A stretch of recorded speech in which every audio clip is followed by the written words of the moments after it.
Good evening, Commander. Thank you for joining me. My name is Michael McCune, Deputy JPG Leader and Intel Officer for Operation Brash Gamble. I'll walk you through the key elements of this plan with a particular focus on the intelligence foundation that underpins everything we're proposing. Peter Rujex, our JPG Leader, will handle the broader command overview where needed, but I'll dive into the intel picture, the threat assessment, targeting details, and how it all ties into the operational scheme. Let's begin.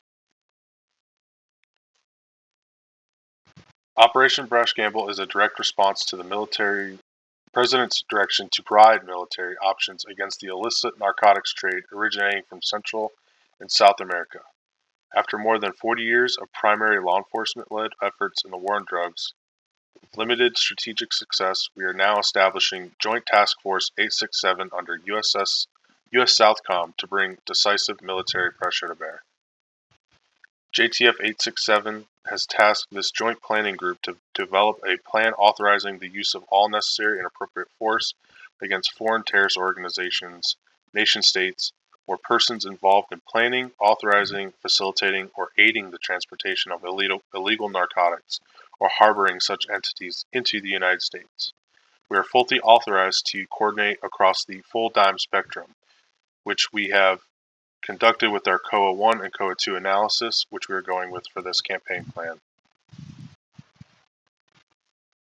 Our mission is clear: to deny, disrupt, and degrade the ability of designated FTOs and any affiliated nation-state sponsors to transport illegal narcotics and unknown third country nationals into the U.S. homeland, where they directly jeopardize our national safety and security.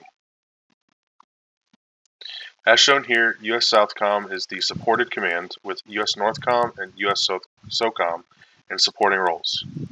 JIATF South continues to provide critical interagency and IC fusion, and our JPG includes maritime, air, soft, logistics, embassy liaison, and information operations expertise. The Joint Operations Area spans portions of US Southcom and US Northcom's AORs, with US Southcom in the lead. Focus will be on the two subjects and heads of the Sinaloa cartel that we have established in our co-analysis. So from an intelligence perspective, this is where the rubber meets the road. Current assessments show FTOs and nation-state actors, particularly elements tied to the Sinaloa cartel, now designated as an FTO, that are moving narcotics and human trafficking victims from Venezuela via air and maritime routes into Central America, which and then comes into the United States. So for our current intelligence update, our highest priority actionable intelligence right now centers on two high-valued individuals, Ivan Salazar and Jesus Salazar, which are the two key leaders within the Sinaloa cartel's operations as of right now. Our latest reporting says that Ivan Salazar is currently in hiding at NAI-1, coordinates 25, 21, 19.55 north, 107, 32, 14.28 west, approximately 1,500 meters northeast of Badir Aguato, Sinaloa, Mexico. And his brother, Jesus Salazar, is currently hiding at NAI-2, 25, 22, 07.75 north, 107, 32, 20.70 west, roughly 1,300 meters southeast of Badir Aguato, Sinaloa, Mexico. These are mountainous, rural compounds in the classic Sinaloa cartel stronghold territory. The hit time window is we both need targets in custody no later than 0300 on March 18th, 2026. The terrain is challenging. It will have mountains with elevation roughly 220 meters at both sites, dense vegetation which will provide excellent concealment for the enemies, and each compound covers roughly 10 to 15 acres that has long access roads with checkpoints that have significant open danger areas for approaching the objectives. Some environmental factors. On March 18th, 2026, the reason why we are picking this day is because it has the lowest moonlit illumination of the entire year, which will be ideal for night operations under NVGs and minimize visual detection. Regarding the enemy, cartel leaders are on standby security detail leaders are on standby at both locations. There will be men with primary weapons of M16 and M4 platforms, as well as the AK-47 and AK-74 variants. At each compound, there's a minimum of 2 technical vehicles. They would be up-armored white Hilux pickups mounted with Browning M2 50 cal machine guns.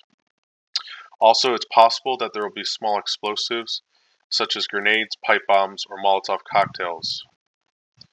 In regarding to geopolitical risks, the Mexican government is expected to retaliate via political, diplomatic, or potentially economical ways.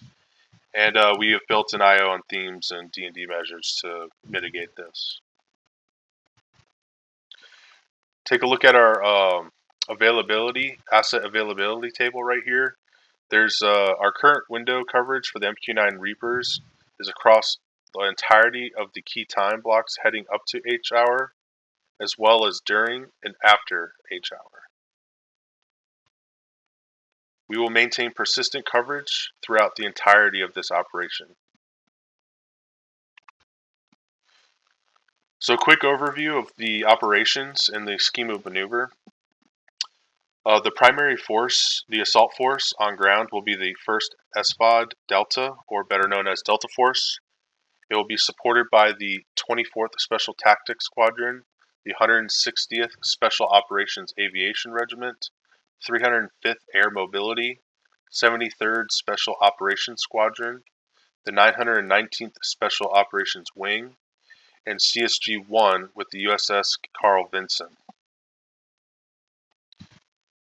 As far as schemes of maneuver, if you take a look here on our graph at the bottom right of this screen, this will show where our assets will be and where they're coming from, with our hit time at 0300 having both subjects in custody. Speaking of the timeline, the OP timeline is tight and is synchronized. D72 hours, Carrier Strike Group 1 will depart San Diego, which is way up here. It's hard to tell. We don't have it on the map here, but it's up here. D48 hours, CSG-1 will be positioned off the southern Sinaloa Nayarit coast.